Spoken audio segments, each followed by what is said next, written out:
Hello, it's Mario Gonzalez with Navy to Navy Homes. We're a local real estate and property management company here in Jacksonville, Florida. The question was asked today, and we're going to address in today's blog, should I short sale or should I rent my home? Again, we're not talking about all the options. If you're looking at foreclosure, there's a whole other blog on that. But let me just say, if that's one of your options and you're thinking about it, if you can avoid it in any way, shape, or form, don't let it get foreclosed on. Your credit will be adversely affected much more than either of the two options we're going to talk about. So again, today, we're talking short sale versus renting your home, and those two each have pros and cons. So let's start out with a short sale. Let's talk about some of the pros of the short sale. Well, if you're going to short sale your home, probably first and foremost, one of the greatest pros is you're getting rid of the home. So if it's a problem home with a lot of maintenance issues, or if it's just costing you, it's a financial drain and you cannot support it, even if you were bringing in a little bit of rent, then your option is probably to short sale. Another pro for a short sale is it's a very easy time to sell here in Jacksonville. We have institutional investors that are literally snapping these homes up as soon as you put them on the market. So it's a great time to sell here in Jacksonville right now. And the final pro for a short sale is it's not as feared as it once was. It's become very mainstream.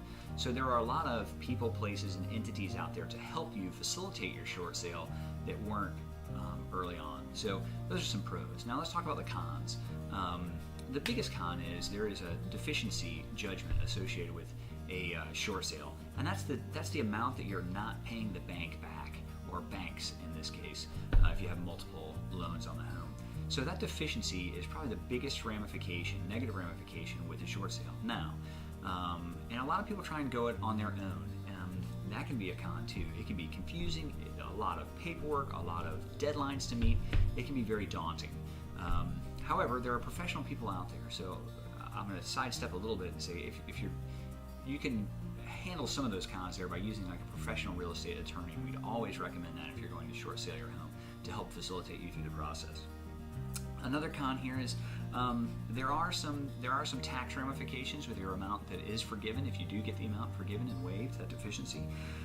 There's also some stipulations with regards to a federally backed loan. You won't be getting a federally backed loan for about 2 years. Now, there's some legislation out there to change that, and some institutions are looking at it, but right now as it stands, 2 years is what you're looking at. And the final thing is, if you have to stop paying your mortgage to actually expedite or facilitate at all your short sale, then there's going to be some negative ramifications to your credit with that. So there's your short sale pros and cons in a nutshell. Now let's talk about renting your home. So if you are going to move away from Jacksonville and you have the potential to come back to Jacksonville, the greatest pro there in renting your home, talking about the pros, is you'll have a home to come back to. So you don't have to worry about going through the home search and finding all that and the stress that you have on that. So that's very easy. Another piece here is there are some great tax benefits to owning a home. Whether it be your primary or secondary residence, there's some great tax benefits to owning a home. And while you're renting that home, you could still potentially grab most of those tax benefits. Right here in Jacksonville, another pro for renting your home is the property values are trending up. So if you bought a few years ago, you'll see that the property values now are trending up here in Jacksonville. So it's a great time to still hold on to your home and potentially positive cash flowing your home. We have a whole other blog on positive cash flowing there, so feel free to look that up. Another thing that happens when the value comes up in your home is you're building equity and you're building lending power for other things, home equity lines and that type of thing that you are just doing by the property values. So if you're holding on to that home and renting it, it's happening.